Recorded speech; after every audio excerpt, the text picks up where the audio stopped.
2020. Are you ready?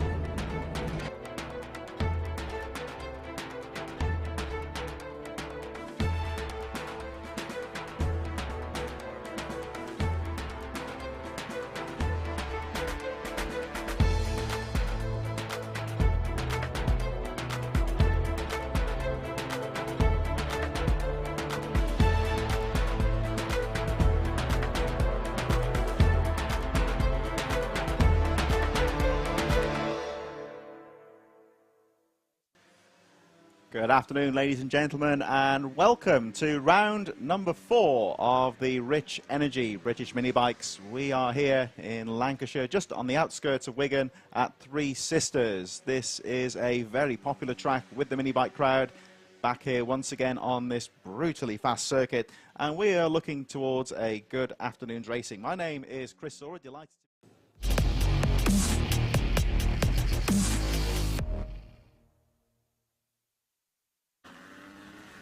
Here we are then at Three Sisters in Lancashire for round number 4 of the Rich Energy British Mini Bikes, and we move to the Superminis, 2 strokes and 4 strokes head to head, and let's have a look how they qualified this morning. Joe Dickinson was the fastest qualifier, Richard Holmes-Williams in second, Dane Blackburn third from Lawrence Wardle, Tom Lewis and Jack Bednarek in 6th position. 7th place was Jordan Pritchard from Dom Herbertson, Luke Bithell and Christopher Patterson rounding out the top 10. Callum Ricketts was 11th, Michael Thompson in 12th place, Lee Thompson, Michael Garwood, Mark Johnston, Howard Taylor, Tony Thomas, Joe Quinn in 18th position, 19th for Glenn Jones, Nancy Armstrong in 20th. 3 riders failing to register a time, and we'll start at the back being Jamie Callan, Steve Jennings and Alan Brooks at the back of the field. So quite an exciting racing prospect here. We've got the mixture of the 2 strokes and the 4 strokes. These bikes effectively being a scaled down supermoto bike, you would say. All these bikes, of course, originating from motocross. We've got the 85cc 2 strokes. They can, of course, run up to the 105 barrels if they want to on the 2 strokes. Mixed in there with the Honda CRF 154 strokes. So we've got 2 strokes and 4 strokes. And incidentally, Joe Dickinson on the Husqvarna 2-stroke, Richard Holmes-Williams on the CRF 150, 2-stroke versus 4-stroke, head-to-head. It's a fantastic head-to-head battle, but the championship is all Dickinson at this stage. 330 points from the opening 3 rounds of the season. Lawrence Wardle in second on 241. That says all you need to know. An 89-point lead in the championship at the halfway stage. It's what dreams are made of. Very close indeed, and it'll be interesting to see the difference between the 2 strokes and the 4 strokes on a circuit like this. Perhaps the 150 may have a bit of an advantage on the straights, but certainly the 2 strokes have the power to wait out of the corners as they make their way into the first corner. Good start. Everyone seems to have got through cleanly around that first corner.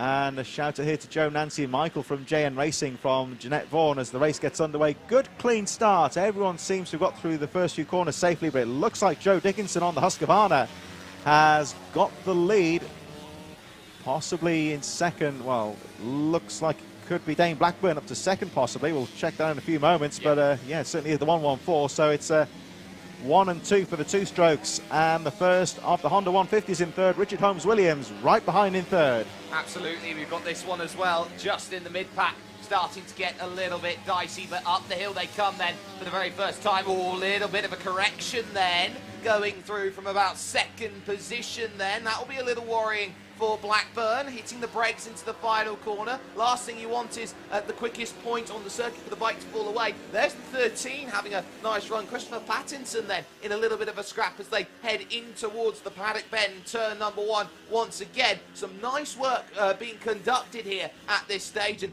every single position seems to matter as right now the 126 Holmes-Williams wanting to get into the mix then in the fight for second, third, fourth and 5th place. So here we go, it's 2-stroke versus 4 in the battle for second place as Joe Dickinson starts to pull away. He's really been the rider to beat this year, and Dickinson starting to establish himself at the front. Here we see the 126 of Richard Holmes-Williams going to try that outside sweep after Luna corner, cut across and get the drive down the straight. Here we go, 2-stroke versus 4 down the back straight, and a good line there from Dane Blackburn, pulling away slightly from Richard Holmes-Williams. Lawrence Wardle, though, look at the number 414, starting to close up here, and on his tail is the 19 of Jack Bednarek. They're very close round the final corner. Mistake just there, a mistake almost then from Blackburn. Ran slightly wide onto the curbing, has left the door open then at paddock, and just like that, you do not take second invitations if you are one Mr. Richard Holmes-Williams. That's a move, and that is also Bednarek down the inside picking up 4th place. So it's all a change then for the top 5 at this moment in time, and it happens just in the blink of an eye when it comes to Super Minis.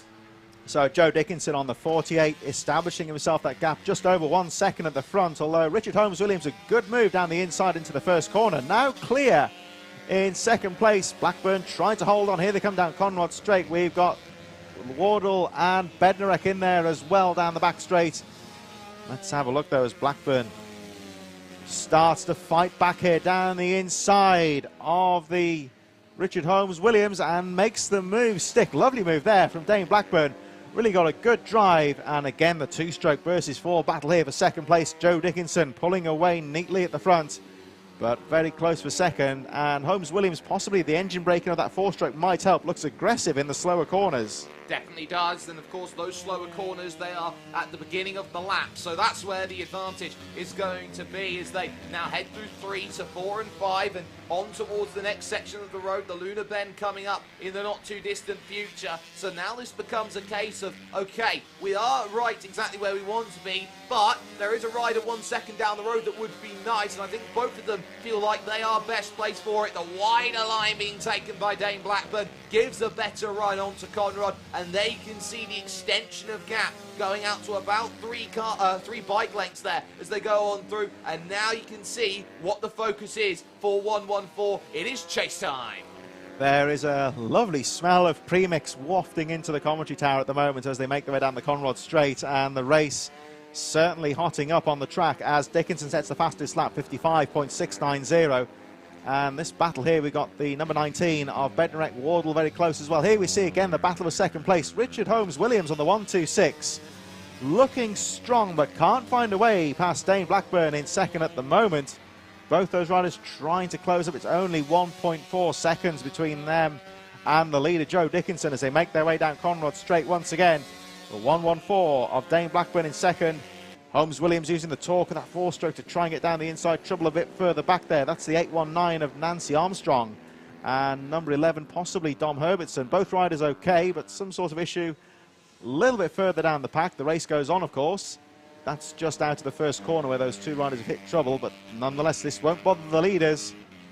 And another look, and it's just not quite there up the rise. 3 to the fight as they go on through, but we look a little bit further forward right now. That 114 still there of Dane Blackburn doing okay. Now, focus on that 19 of one Mr. Jack Bednarek, because this is a key. Got to stay within a range. It's 1.5 seconds over the line, as there has also been a change for 7th place then, as they fight 7th, 8th and 9th. That was what we just saw on screen there. So that's Jordan Pritchard getting past Luke Biddle, and then Christopher Patterson then on the back of it. But look at this, from the 114, all about attack, attack, attack, and trying to stave off Holmes-Williams, who is having none of it at the moment, trying to just be a nuisance on the back and be a very, very prevalent presence. And this possibly, when we'll look at that again next time round, from the 126 of Richard Holmes-Williams as Dickinson nips down past another back marker, cleared away at the front.